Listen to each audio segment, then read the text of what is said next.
I'll call you as soon as I'm.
Good morning, everyone. Welcome to this first COVID-19 research dissemination meeting. I see that a number of people have joined. We have so far 32 people. That is good for a start.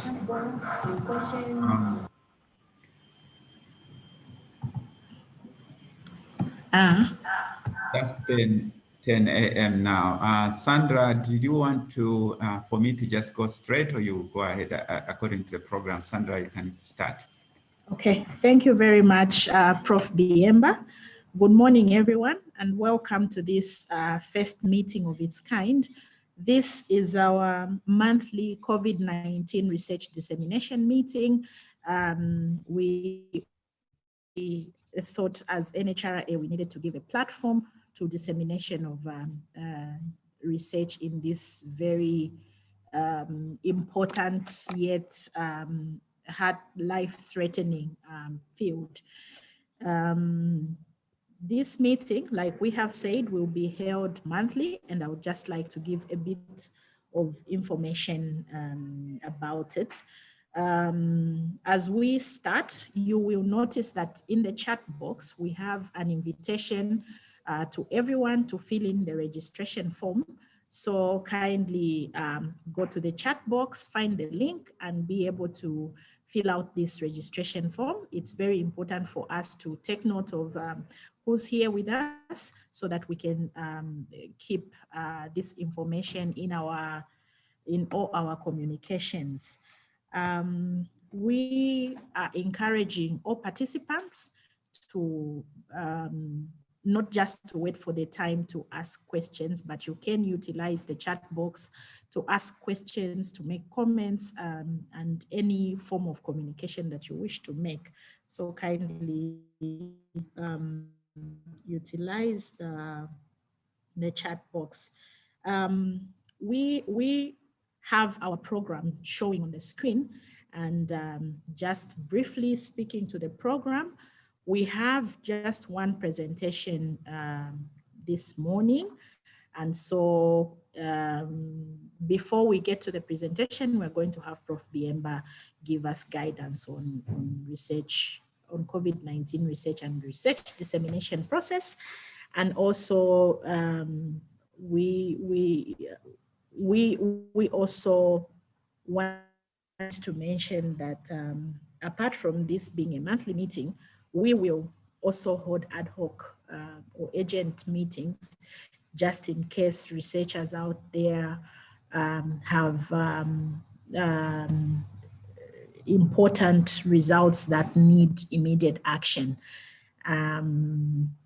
Yeah, so after we have our presenter, who is Dr. Raymond Hamonga from Zambia National Public Health Institute, we are then going to go into a question and answer discussion.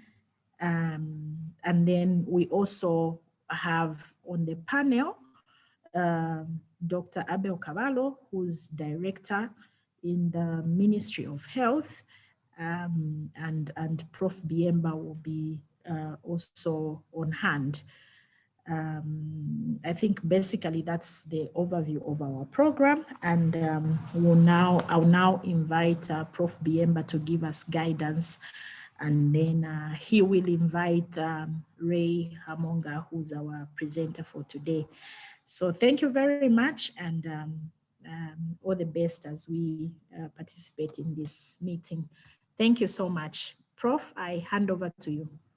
Thank you so much, Sandra, for that intro. I see that the team is growing, which is very good. In terms of participations, we are now at 64. I think that is a good sign. I just want to welcome you to this first, just adding to Sandra's welcoming remarks. The National Health Research Authority has, as you know, developed a COVID-19 research and innovation plan that was developed last year in line with the World Health Organization, basically to facilitate research. So a lot of research has been done, and a lot of research is still ongoing. So we thought that it's important that we create a special platform. As you are aware, we do have quarterly scientific meetings, but we thought that's not sufficient, and we should create a special platform for disseminating results that are coming out from research activities on COVID-19 specifically. The idea is not just to, I apologize, just 1 minute, there's somebody calling, give me a minute, just 1 minute.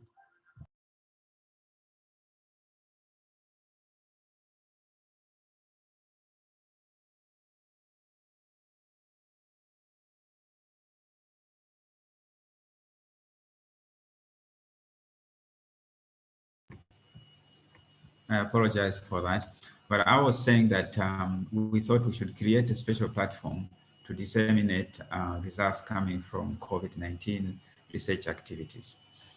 And I was saying that the idea is not just to disseminate these results, but to ensure that those results that are program relevant and policy relevant actually go into utilization.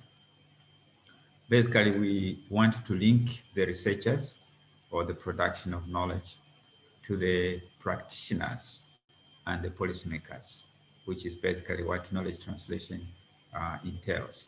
So the way these meetings are structured is that there will be somebody who will present, and then we'll have 2 discussants. There will be an expert in the area, in that particular field, and then there will be a policymaker. So in this case today, we're supposed to have 2 presentations, but Prof. Goma has a conflict, and so excused himself in the last minute. But otherwise, we have Dr. Kabalo Ebo, who is the Director, Health Promotion, Social Determinants and the Environment from the Ministry of Health, because that the area that is being discussed today, that Ray Hamonga is going to present the studies on hygiene behavior. And so that falls under Dr. Cavallo's area. So in this case today, Dr. Cavallo is acting both as an expert in the area as well as a policymaker. But for all other meetings that will come, we will be having an expert in the area. Like if, say, for example, we had Prof. Goma, if he had presented, we had invited Prof. Lloyd Mlenga to be a discussant. So that's what's going to happen. So soon after the workshop like this or the meeting like this, and based on the discussion and the discussants' views and recommendations, the NHRIS Secretariat will sit and analyze all the presentations and then tease out messages or issues that need to be acted on immediately.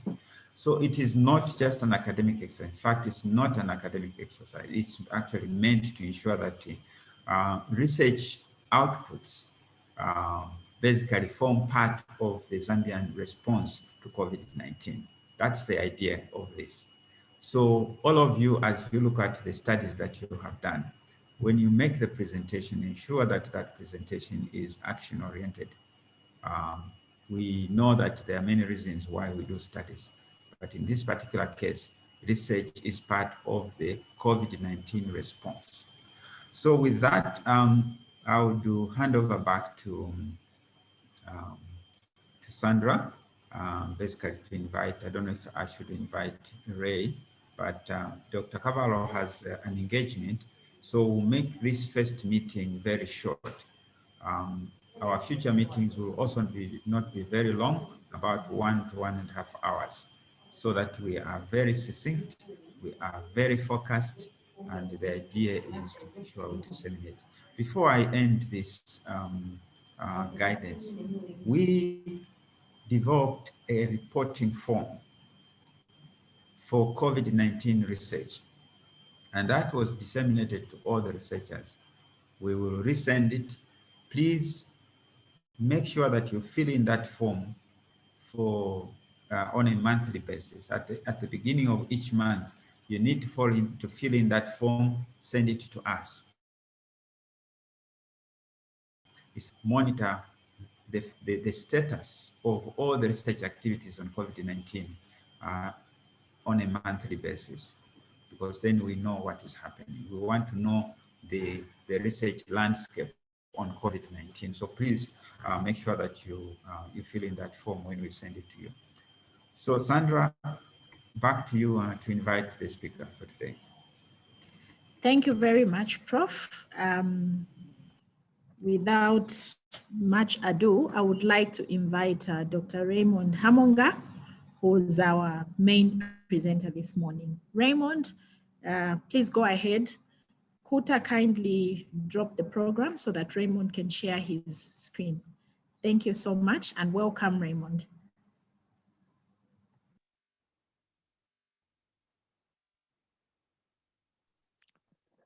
Thank you very much, Sandra and Kuta, for organizing this, as well as a special thank you to the NHRA through the director, Professor Biemba, for putting this together. I still note that the program is still up. Okay, great. So I will just put up my slides.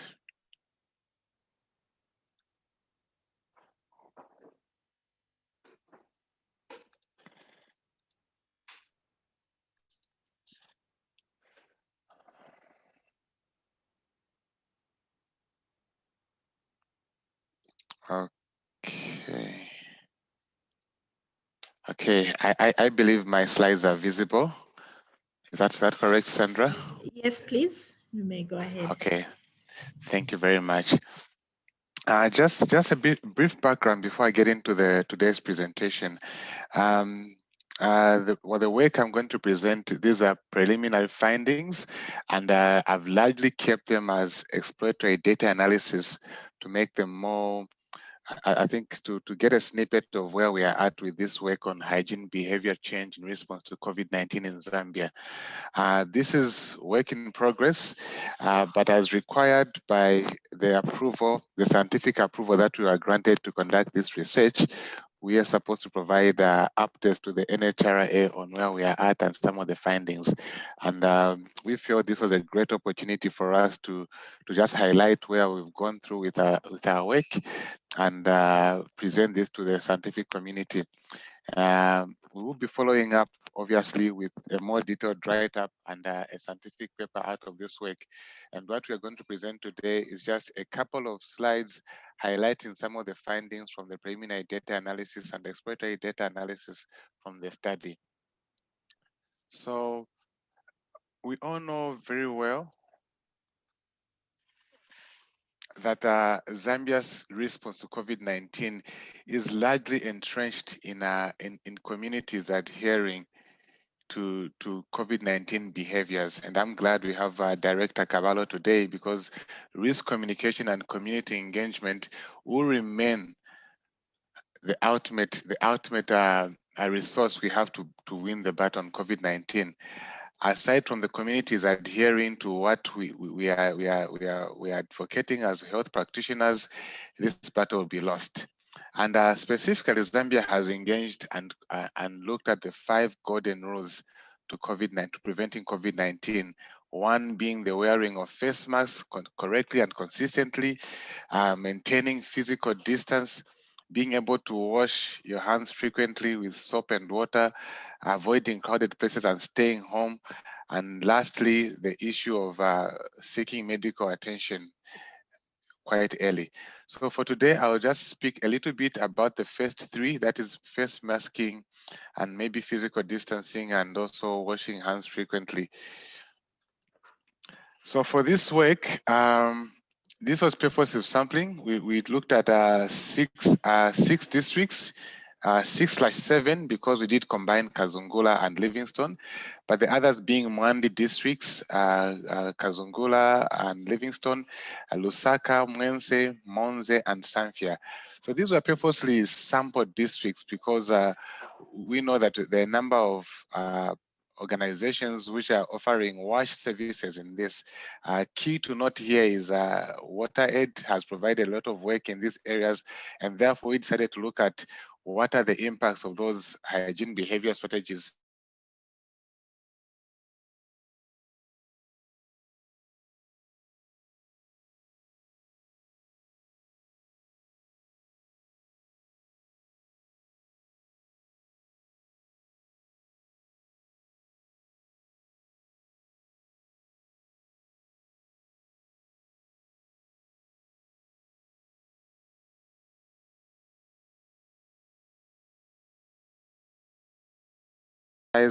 of the household members. And this, of course, will become increasingly important when you come and analyze the tool that refers to people being able to avoid distances. We are using a community model of COVID-19 management. We need to see, are people able to self-isolate in a household? So the findings in these areas, both rural and urban, on average, we found that we had average household size of about 5. So if we look at the number of people in a household, we had an average of 5, and we had a few outliers of going up to 15, and this was due to households being in rural areas. Another thing that is key in relation to households is the number of household members above the age of 60. So we did ask to say, do you have somebody in the household who is at least 60 years and above? This was asked in relation to the vulnerability of persons who are above 60 years of age to COVID-19. And 90% of our respondents, over 350, indicated they had at least one member of the household who was over the age of 60 years. We talk about people buying masks. We had to see also the economic impact of COVID. So what has been your income since COVID-19 started in the country? And the majority of our respondents, as you can see there, indicated that their income had gone down. And while it was closely followed by people saying it has just remained the same, and only about 1 or 2 said their income had increased. And closely related to that, we asked them what was the reason behind their income declining. And we had the number 1 reason being around reduced wages, followed by reduced work hours, and some had actually lost jobs. And lastly, some had to take care of a sick relative, and that's why they had reduced their income. Um, Again, we can't talk of hygiene services without discussing aspects of access to basic hygiene. So we have a table here that now looks at some of the main issues around access to basic hygiene. So for instance, when you ask them on the source of drinking water, the majority of respondents indicated that they had water piped into their compound, yard, or plot. And then we did have others talking about the use of a borehole, And this was also others, the use of water piped into the dwelling, 101. And we realized this is in relation to those who are in urban settings.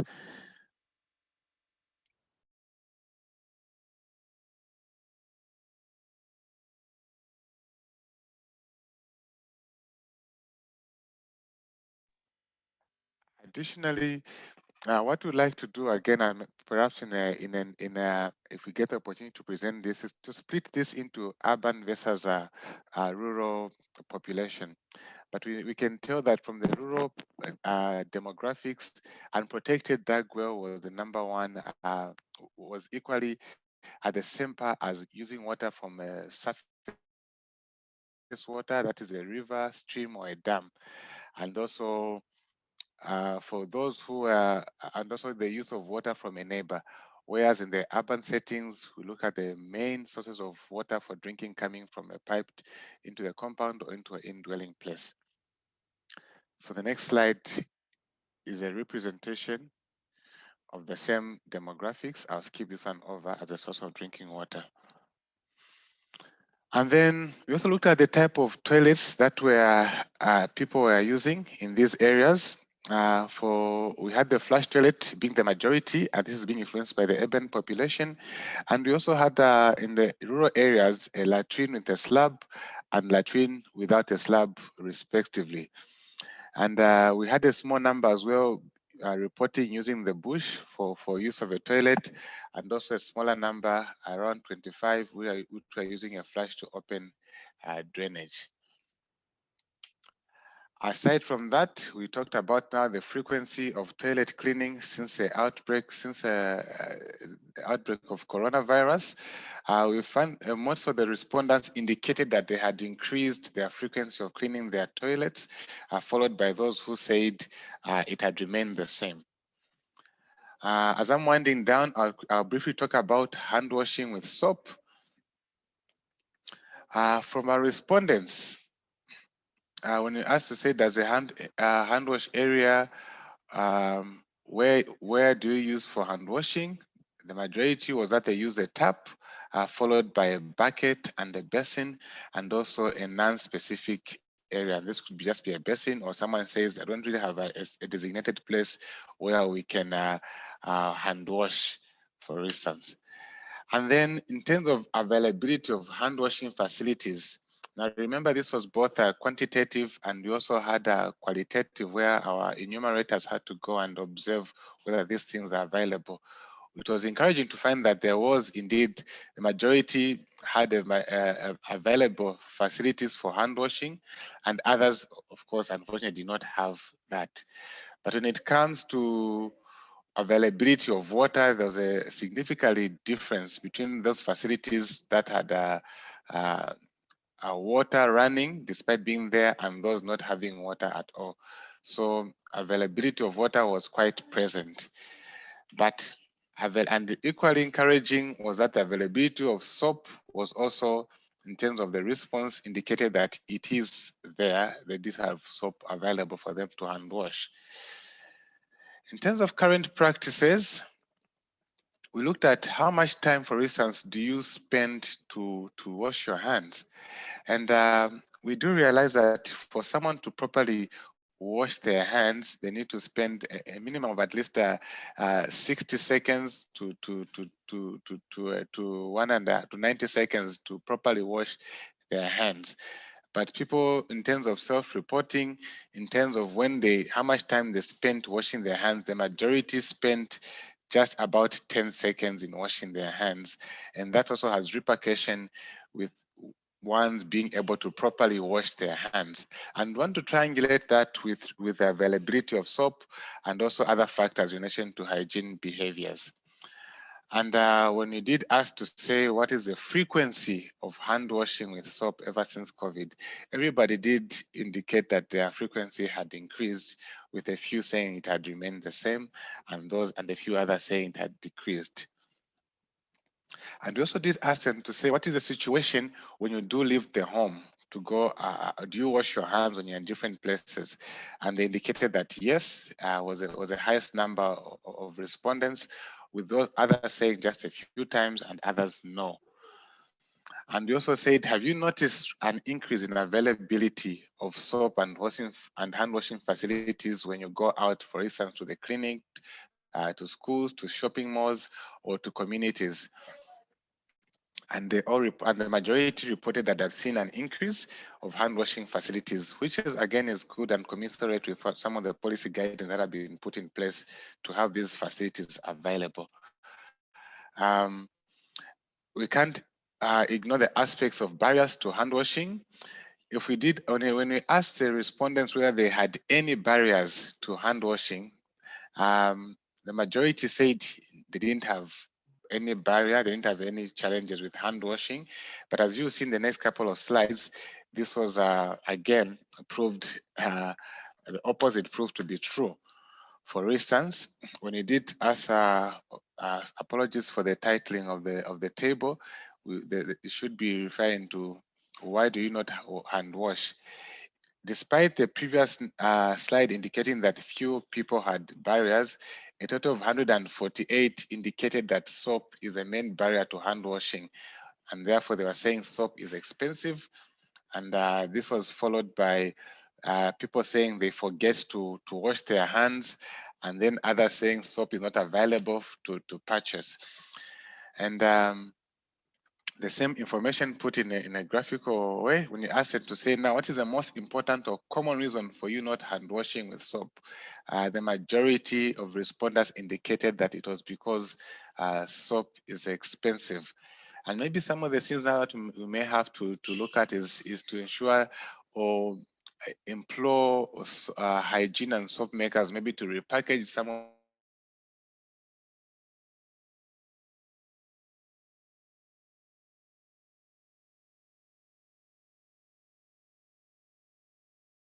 the masking.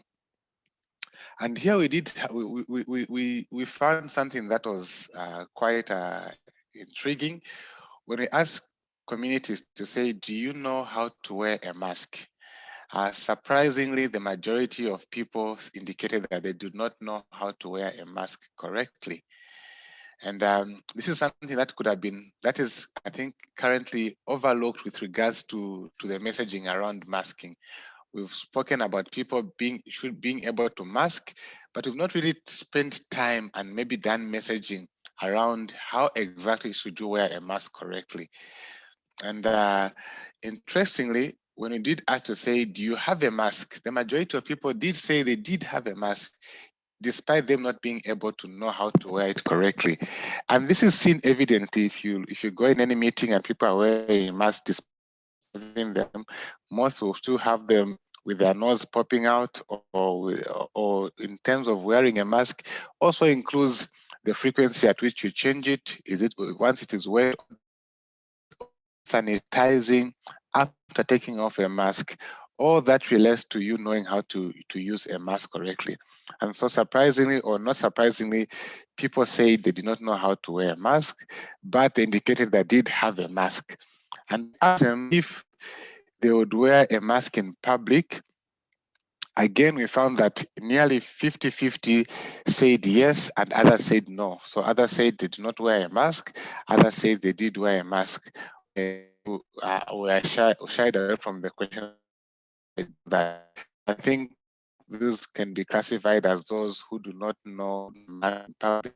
So the majority of respondents not public. We also talked about respiratory etiquette. If people covered their mouths when they were coughing, and the majority indicated that they always covered their mouths. And I know my time is up, Sandra, but just the last two slides before I wrap it up. I thought I should also put a snippet of the formative research of that we also did alongside this cross-sectional survey, and the results largely are agreeable to what we found in the quantitative research as well as research. We talked about households that had toilets and without toilets. We found that the majority did indicate that they did toilets, and toilets included the VIP boys for the rural and urban respectively. And similarly, we had similar numbers in terms of availability of water and soap at hand washing facilities, where we found that there was no water near the toilets, coming out 74%, as well as no soap being found near the toilets at 86%, which is against what we are trying to advocate as policymakers in terms of COVID-19 behaviors. In the interest of time, I'll be able to share these slides, of course, with NHRA. The next two slides specifically talk about observations that were seen by enumerators during the formative research to see what are the levels of hygiene around households. Key that I can highlight is that hygiene surroundings were generally clean. That is, you could not see any human fecal materials, even if 26% of those were observed to have fecal materials. Animal fecal material was quite present in a number of households in rural areas. And then lastly, we also talked about access and use of soap for hand washing purposes. Again, we did find that there was a hand washing station available, but when you did look at in terms of availability of both soap and water, or the availability of water at those hand washing facilities, again, we found that 52% were not available, did not have water and soap at those hand washing facilities. And this again just reconfirms what we found in the larger study of the 48 households and formative research with regards to access to hygiene facilities. So with that said, allow me to just maybe end there to allow for the to take any questions and hand it back to you, Sandra. I submit. Thank you very much. Thank you very much, Raymond, for that exciting and informative study. Sorry, I had a bit of feedback here. Yeah, so thank you very much. And I can see we already have questions in the chat box, comments, and so on, which makes our meeting very interactive. So at this point, I think we can take in questions, and maybe we can start with the few that are in the chat box. Ray, have you had if you can quickly look at the chat box, we have, I think the first question was from Wupe Mwamba, who's asking about the population of your study, although we had a response from Ginny Bond, but maybe you can just strengthen that response. And then there are two other questions in the chat. Sorry, Sandra. Sorry, Sandra. Yes, Prof. Abel had indicated that he has limited time and he might want to leave. So maybe it would be better to give him a chance to comment, and then we take the questions. Okay, thank you so much. Dr. Abel Cavallo, we welcome you to the platform. As he is coming, just to mention that Dr. Cavallo is Director for Environmental Health and Social Determinants in the Ministry of Health, and he's a very key person regards the findings of this study, knowing that it borders on personal hygiene. You are welcome, Dr. Cavallo. Thank you so much. Good morning, Professor Biemba, the members on this call, and thank you, Dr. Hamonga, for that presentation. Very, very informative, and of course, would actually, I think, guide the way we respond to COVID-19. Very good study, and I really appreciate that, you had to take the step to ensure that I think you carry out this. I know from the abstract, I don't know if it was that by mistake. The title of the abstract is totally different from the title of the presentation. Try to maybe look at that. yes, research is key in ensuring that it informs decision making that is evidence based, because only then will we know what to actually, I think, do in terms of giving people information that will help in changing their behaviors towards challenges that we face in the health sector. I know one thing I need to mention here is that, of course, direct line from giving information to giving information to achieving behavioral change. There's quite some process that goes on.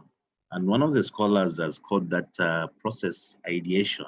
Ideation, where now people start thinking and assimilating that information that we're giving them. Is it going to work and change things?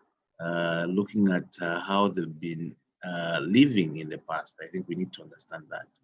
And actually, I think before we disseminate any information or share information with the communities that we want to have their behaviors change, we need to do what we call a survey.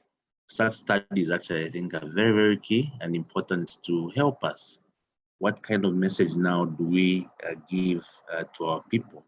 So that I think looking at the current understanding of things, how will we now engage them to see how they can change, their behaviors.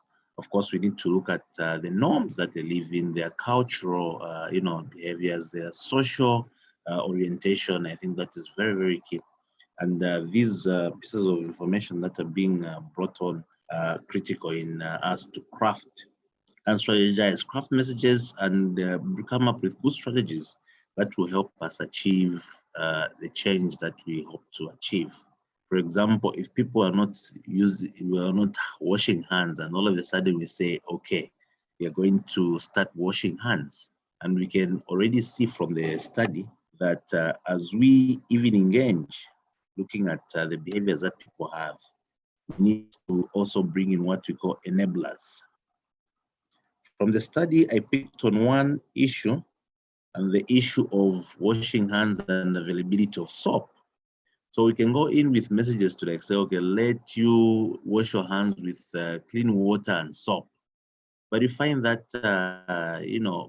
people do not have soap, and they say soap is very expensive and it's out of reach to most of them.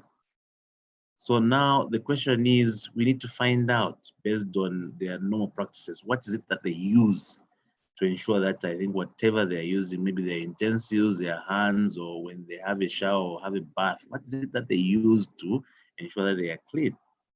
And maybe that is one direction that we should have gone in, to just find out what is it that they use. They just use water without anything, or there's something that they use to replace, the soap to ensure that their bodies, their hands, being part of their bodies are clean.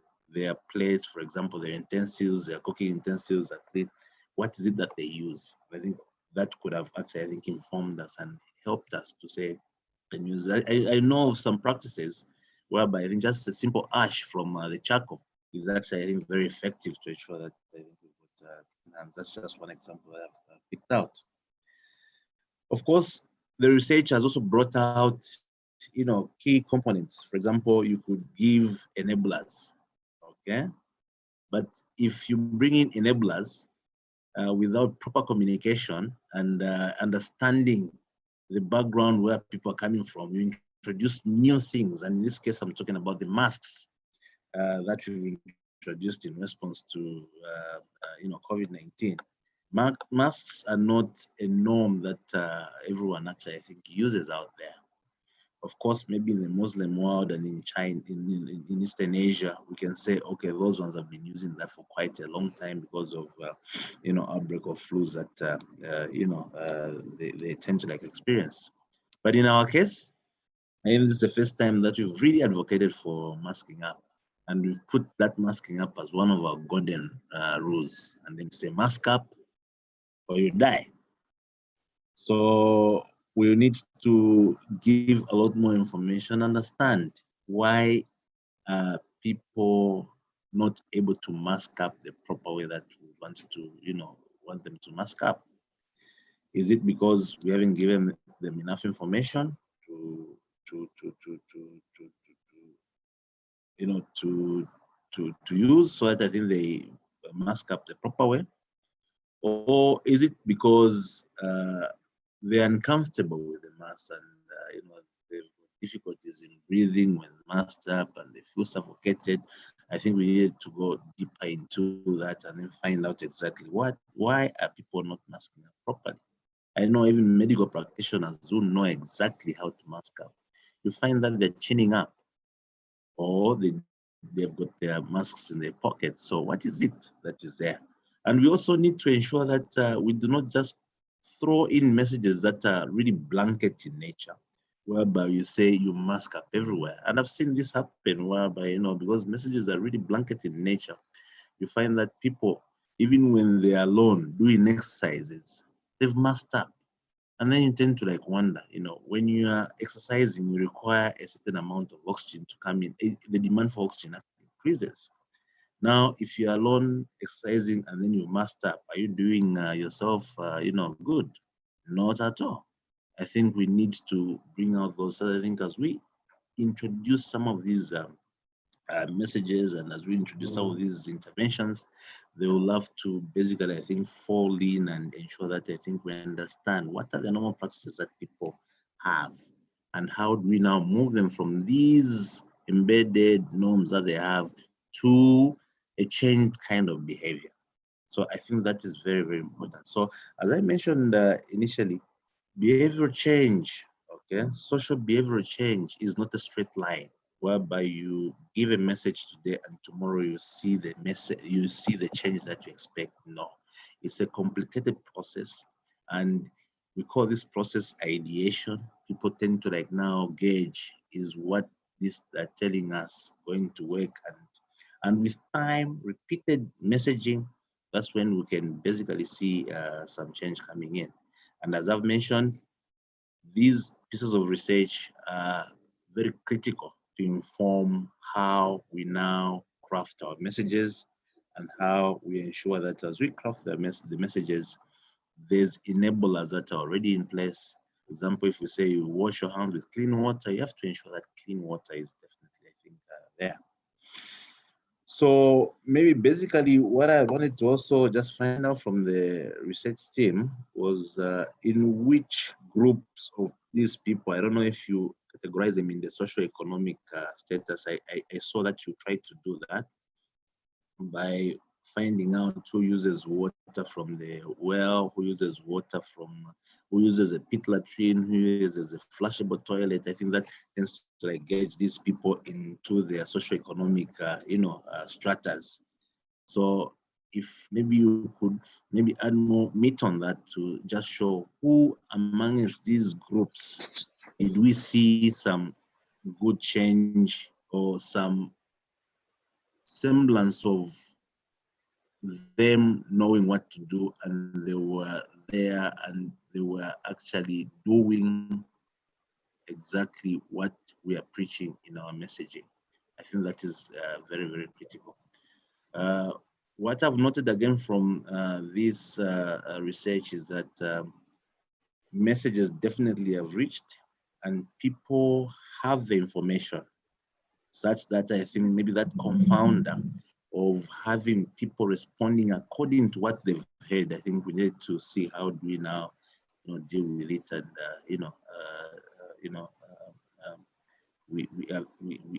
as we are discussing the results, the confounding factor of the messages that have gone out to the people there does not affect, our study. Professor, I thought maybe those are some of the things that I picked out, and I wanted to just bring those ones out. But what is key is that one, we need to have the enablers in place for people to actually change. And then two, most critical, is that a message to behavioral change is not straightforward. It's a very complicated process, and we repeatedly have to send out these messages for people to actually, I think, change according to the way we want them to behave, especially in pandemics like this. I submit. Thank you. Thank you, Dr. Cavallo. Thank you very much for that. You can continue, Sandra.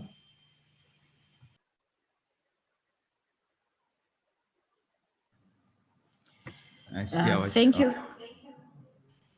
Okay. Thank you so much, Prof. And thank you so much, Director Cavallo. We can now go into the question and answer session. And I also do hope that Raymond, you took note of the number of things that the director brought out. I also took down those notes. So after the meeting, we can exchange notes. So we have a number of questions in the chat box. Raymond, you can pick it up from there. I have not seen any hands yet, so we can just go ahead and respond from the chat box. Okay. Raymond? Yep. Thank you very much, Sandra. And also thank you very much, Director Cavallo, on those helpful comments that we can take into consideration as we get into further analysis and finalizing our report and manuscript. Just to indicate that this study was basically targeted mostly rural Zambia. Like I indicated, we had Mwense, Sanfia, Mwandi, Lusaka, Monze, and Kazungula and Livingston. But even in those areas, we didn't just go into the urban sections of these communities. We were in the rural areas. So if we were in Sanfia, we had to go to Mpata, Chisanka, Kasanka. Those are areas that we were sampling these people. And of course, Lusaka was an exception to the rule in terms of having an urban population, but the majority of the respondents were rural-based. Just quickly into the questions. I think the first question, yeah, it was about what was the population of your study? Yeah, so we said that we did this was purposive sampling, and we targeted those 6 districts because those are some of the districts that we have cooperating partners, specifically WaterAid, doing some of the wash and hygiene behaviors.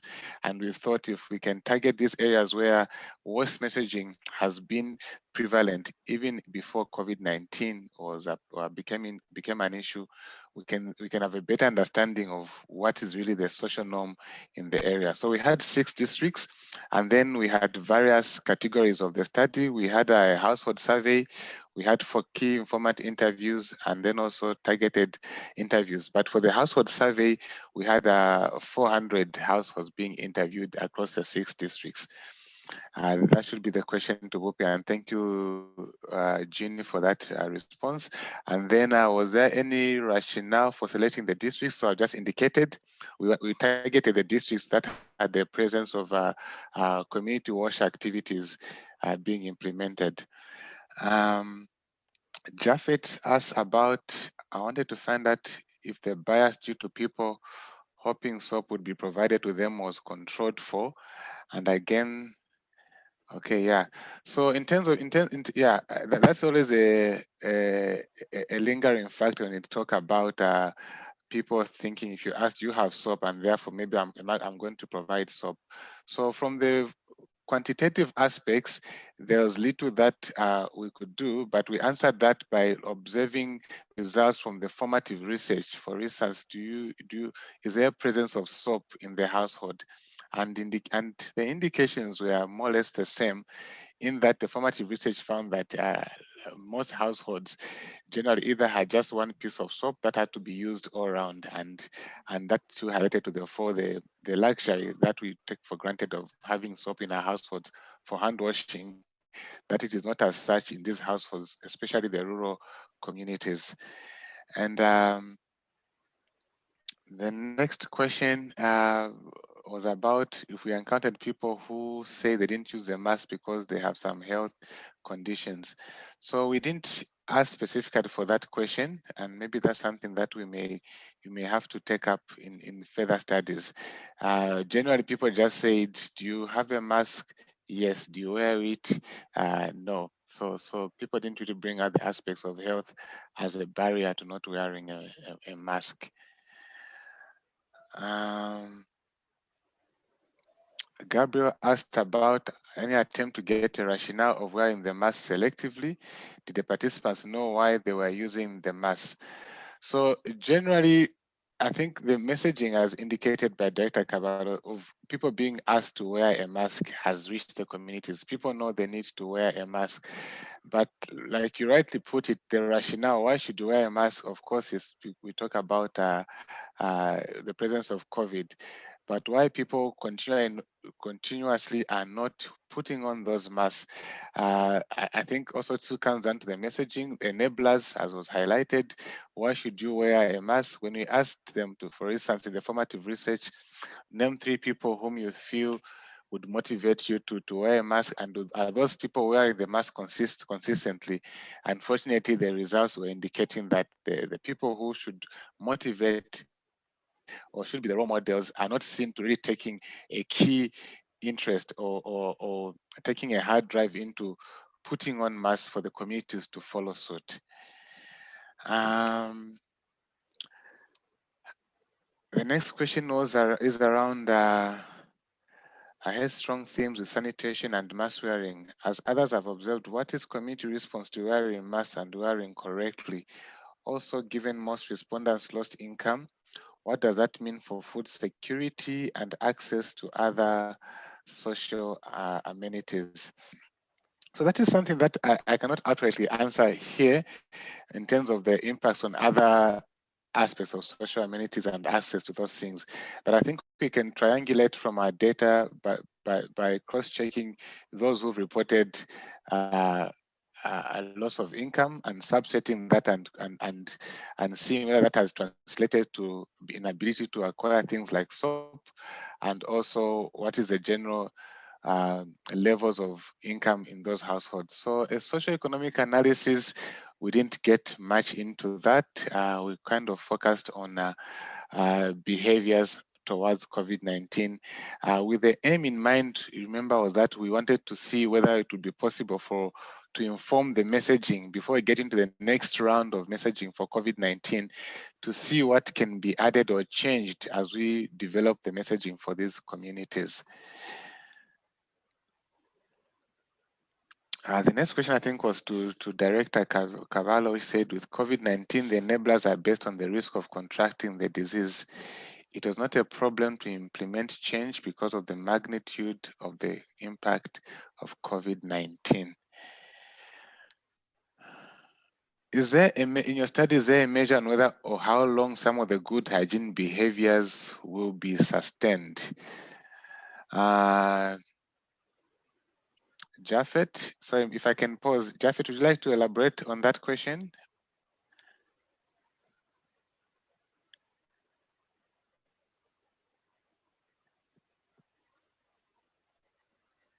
Do you still have Japhet Matoba? I'd like to just get some more clarity on that question.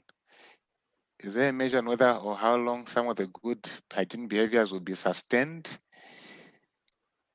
Okay. If Japhet has fallen off, I think in terms of a measure, we can't certainly say this is how long these measures will be sustained. For those, for instance, who are masking up, it all comes down to the us engaging the community continuously. Risk communication and community engagement remains key. And if the messaging that we are putting out there is not commensurate with the needs of the communities and the things that are the barriers, we risk keeping our messaging stale. So we just want to build up on the things that we felt were good practices and see how those can be sustained themselves. And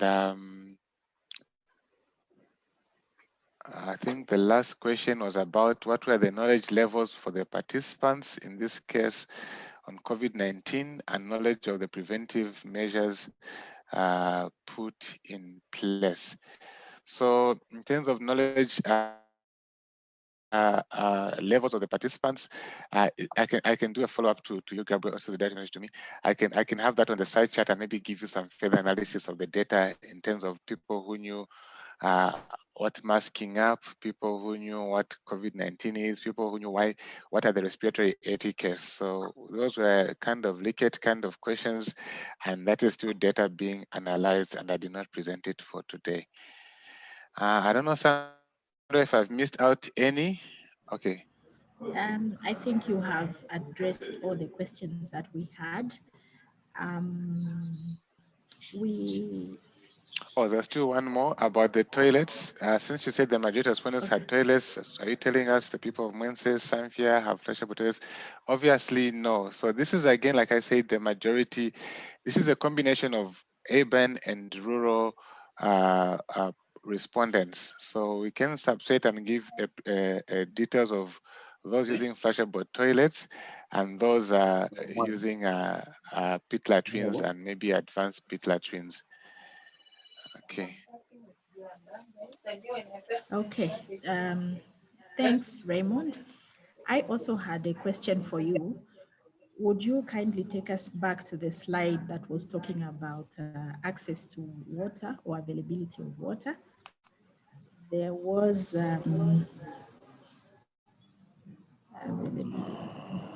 Was it the table or a figure of figures? I think a graph. It was a graph. Yeah, so it was about the percentage of respondents that had access to tap water. If I'm not mistaken, it showed quite a high percentage. So my question is, you have reported that your study was in rural setting, and I'm trying to just see how possible it is that we had such a high rate for access to taps. Okay. I don't know. I think this, in terms of the sources of drinking water, okay. So the majority, like you rightly says, is water that is piped into a compound, yard, or plot at 148. If you're looking at the slide that I have up there. Yes. And then some of them was piped into indwelling. So this, if you look at the top two there, they average around 250. Sorry, 250, which is about half, and that I know is representative of some of the other, as much as Lusaka was considered an urban, but if we went to the compounds that we did, like Chawama, we went to Ngombe, into Ngombe, they're seemingly rural and peri-urban, but because of that availability of taps in those compounds, that's why they push the number of pipes and indwelling or into the compound a bit higher than it's supposed to be when you eyeball it. So that is the explanation I would give for that. Say majority are rural, but even the urban one, we have a skewed sort of population having piped water in their compounds, not because they are living in low density areas, but because we do have access of piped water in these towns, high density areas like the compounds Chawama, Kanyama, and Ngombe that we went into as well. Okay, thanks for that response. My last question, you have indicated that these are preliminary findings. What are some of the recommendations and conclusions that you have already made? Okay. Okay, so for now, some of the recommendations that we make, one are around the barriers to hand washing in terms of the issue of hand washing with soap. Soap is not readily available, and as was highlighted by Director Cavallo, is we need to look at our messaging needs to go beyond highlighting soap as the only thing that we need to use for hand washing. Initially, we thought sanitizer was expensive and so we just use soap, but clearly even soap is not as readily available as we anticipate. We need to explore ways of saying, if you can't use soap, should we go there using the use of ash, or should we say soap be prepackaged in ways that are more affordable as part of the response to COVID-19 if you want to promote hand washing. But clearly the results indicate that hand washing with soap is a barrier to hand hygiene. Secondly, it's also around the issue of masking. People know that they need to mask up, the knowledge is there. However, the results again clearly indicate that they're not masking up. And therefore, we need to look at what are the barriers to people masking up, what are the motivators, what are the enablers. We need to develop more messaging around why people need to start masking up. People have the masks, but they will carry them in their pockets and do not mask them up. And again, our messaging has been very broadly placed. We talk about people masking, but we have not developed enough messaging around how to mask correctly as indicated in the findings. And we recommend that we develop more aspects around what is wearing a mask correctly. And by wearing a mask correctly, it goes beyond just putting it on the face. It has to deal with aspects of how long should a mask be worn, how often should you clean that mask, and additionally, when should you identify that this mask is no longer useful? How do you dispose of it? All those are aspects that relate to wearing a mask correctly, and we need to develop more messaging around that. And if we achieve those and include the enablers as why people should be masking up, we are likely to see sustained good behaviors around COVID-19.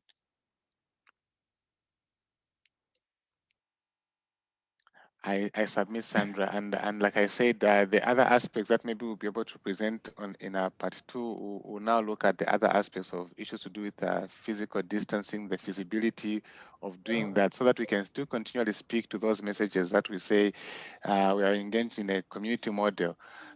However, how does a community model really look like in the context of someone in Kanyama, Chawama Township, or in a rural Zambia in Mwandi, for instance, as well? So those are some of the areas that I think we'll be happy to discuss in our follow-up presentations. Thank you so much, Raymond. Dr. Cavallo, I see you're still on. We have a question in the chat box. I'll read it out and you can be able to respond. So the question is from Geoffrey Kwenda, and he says, for Dr. Cavallo, are measures of physical distancing and wearing of masks helpful, considering the MOH is reporting an increase in the number of COVID-19 cases? Dr. Cavallo.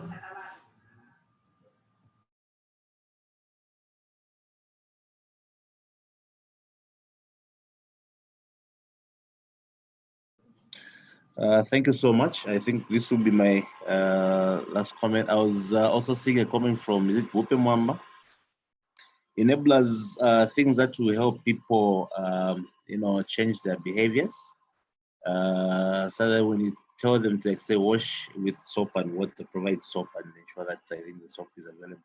I think it's pointless to guide people to, like, say, wash with clean water and soap, and then those things are not available. I think they won't do it, even if, no matter how much you spend on propagating such kind of messages. So we require, basically, I think, enablers to be available and ensure that as we send out these messages, those things that we are, imparting on people are really available. What we see, especially with risk of contracting a disease, it's just fear that is in people. And unfortunately, with fear, we tend to, like, have a situation which we experienced after the first wave, whereby people put down their guard, okay? Because they were just in fear of contracting. And right now, because of the second wave, people are now panicking and they're in fear. That I think when you panic and in fear, you tend to, like, bring in commotion and chaos, and that we have seen it, that I think in this response, whereby we've seen people flocking into our hospitals trying to test just to ensure that, to just see whether they've got COVID or not.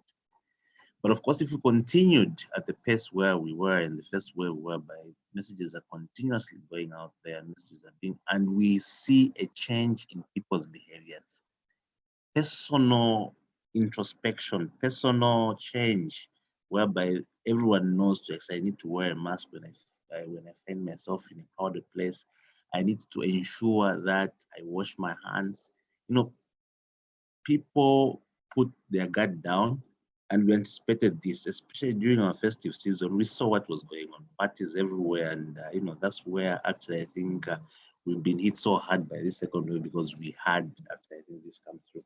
So we may need to navigate that, and as I said earlier, it's not like when you send a message now, it's automatic that you achieve the change that you would want to achieve. No, I think it takes a lot of repeated messaging and ideations within the minds of people that tend to go in until finally you reach a stage.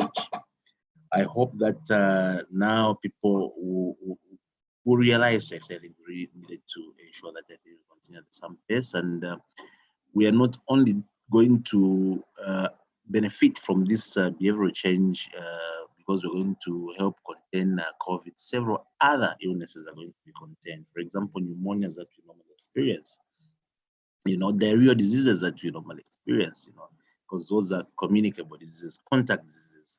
And we have seen that even, the amount of TB that we are seeing, being new diagnostic TBs and all that kind of stuff, we've seen some change because of the behavior change that we would want to see in the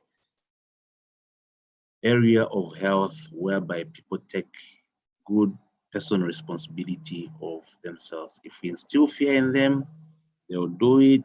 They'll do it for a while, but it will just come and rebound, and will have come down to zero in terms of the world wants things to be.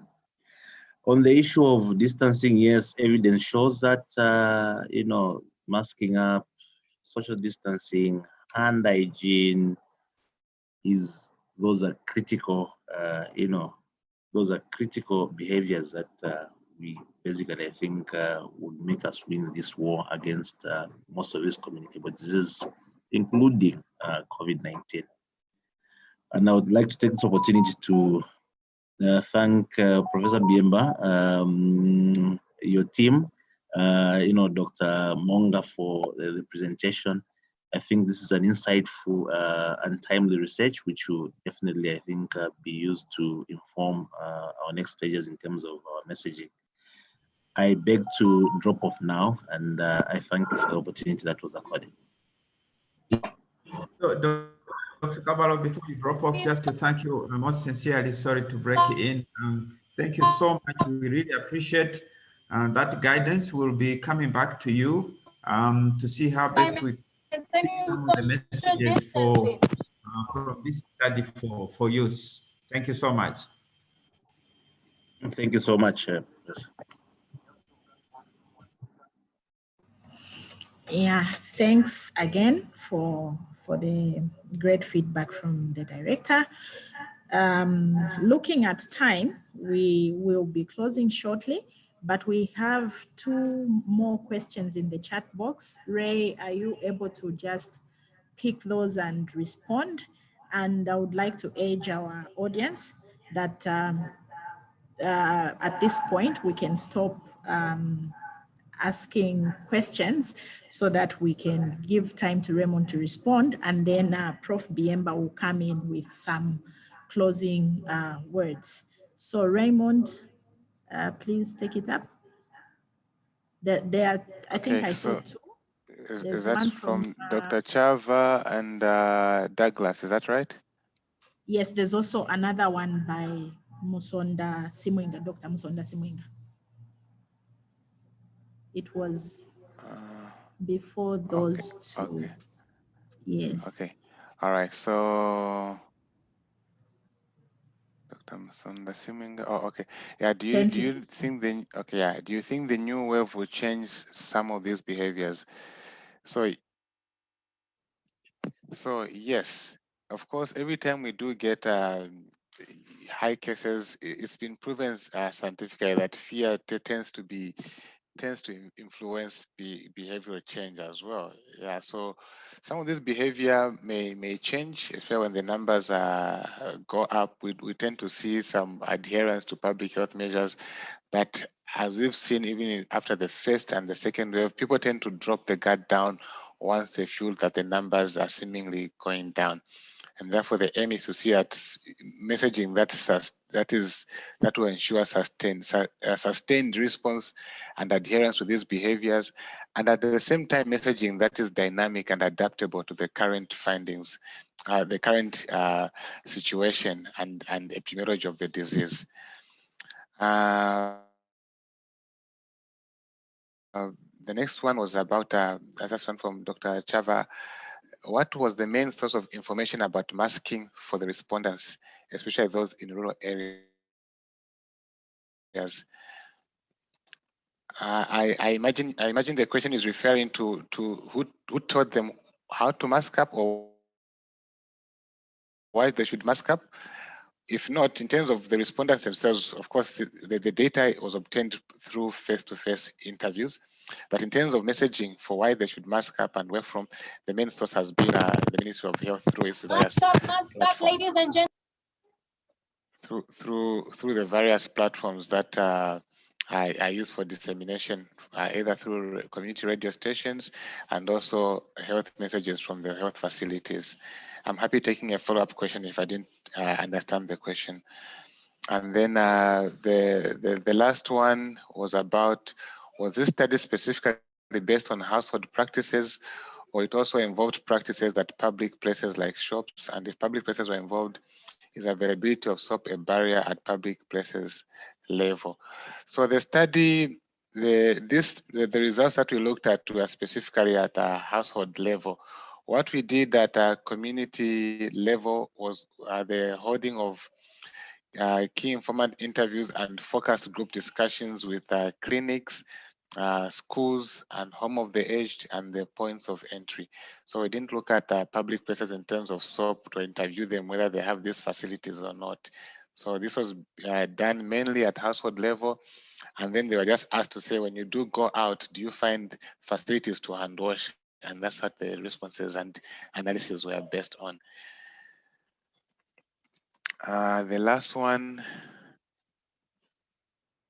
has any study been done to estimate the risk values which can inform the issues on lockdown or ease or exiting lockdown in Zambia? When we hear of positivity of 10 plus, about what does a layman have to take home for this message? This question is in relation to COVID-19, especially the new wave we have in Zambia. Okay, so I can't speak to this in terms of the guidelines, but that's to Mwansaketi. But this is something that I think this is. Sorry, I think I'm responding to somebody else. Yeah. So in terms of the risk values, no, we haven't. To my knowledge, there's no study that has done to estimate the risk values in terms of informing the lockdown or ease or exiting Zambia. But however, I do know that from our SIs, there's a provision of the and there's a categorization of the various levels of alertness in SI 21 of the Public Health Act that is discussed in there. I don't know if Sandra, I've left out anything.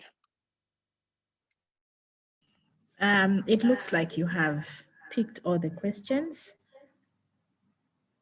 Yeah. So with that, I would like to just invite Prof. Biemba to give us some next steps and closing remarks. Prof.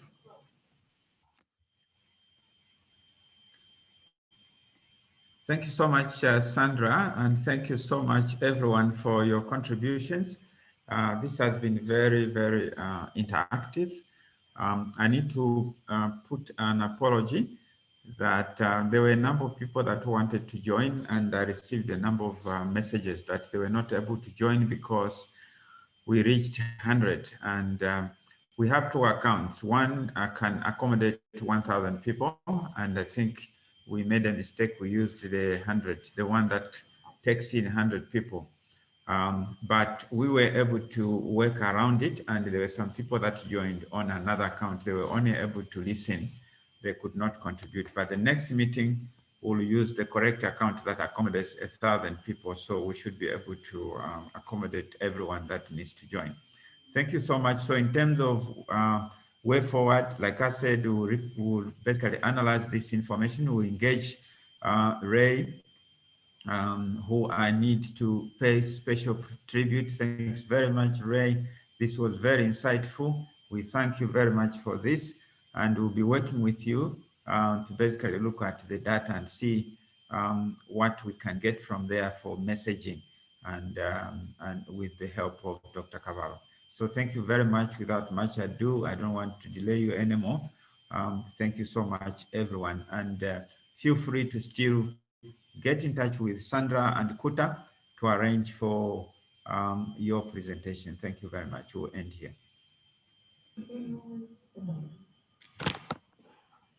Thank you so much, Prof. And indeed, thanks to everyone.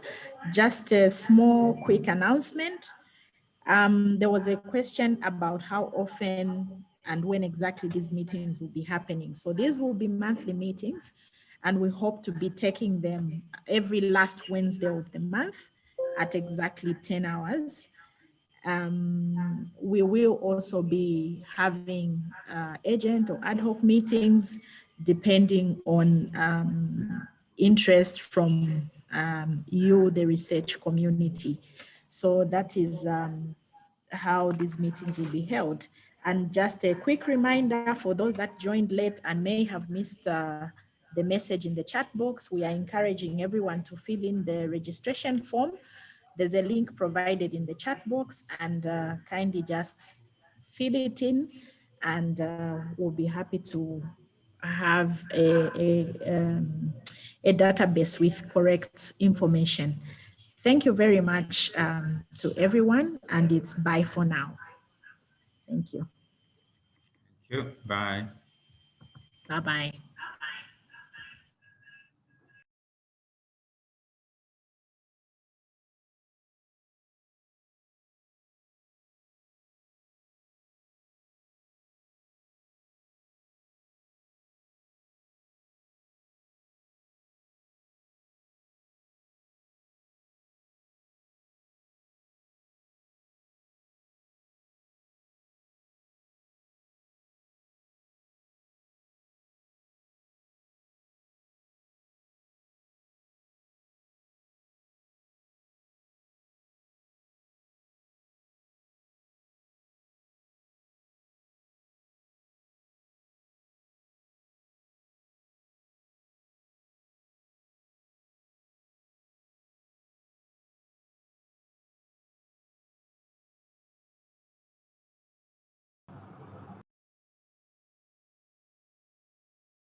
Good morning, everyone. Morning, Professor Maimbolwa. I'm sorry the meeting ended just about 20 minutes ago. It started at 10. So please join us for the next meeting. We'll be having these meetings monthly. So the next one is scheduled for the last Wednesday of February, the last Wednesday of February at 10 hours. So these are not long meetings. They'll probably last between an hour or an hour 30 minutes. So last Wednesday of the month at 10 hours. Thank you. Thank you very much. Can I kindly request that if possibly you had any minutes, if you could just share with us. This is Dr. Patrick Lungu from the National TB Program. That is noted, Doc. We will send out communication and the abstract of what is presented will also be published in the health press. So we will send out the link with where the information can be found, and some other information will be on the NHRA website. So we will definitely send that out. Thank you. Thank you very much. Bye-bye. Bye.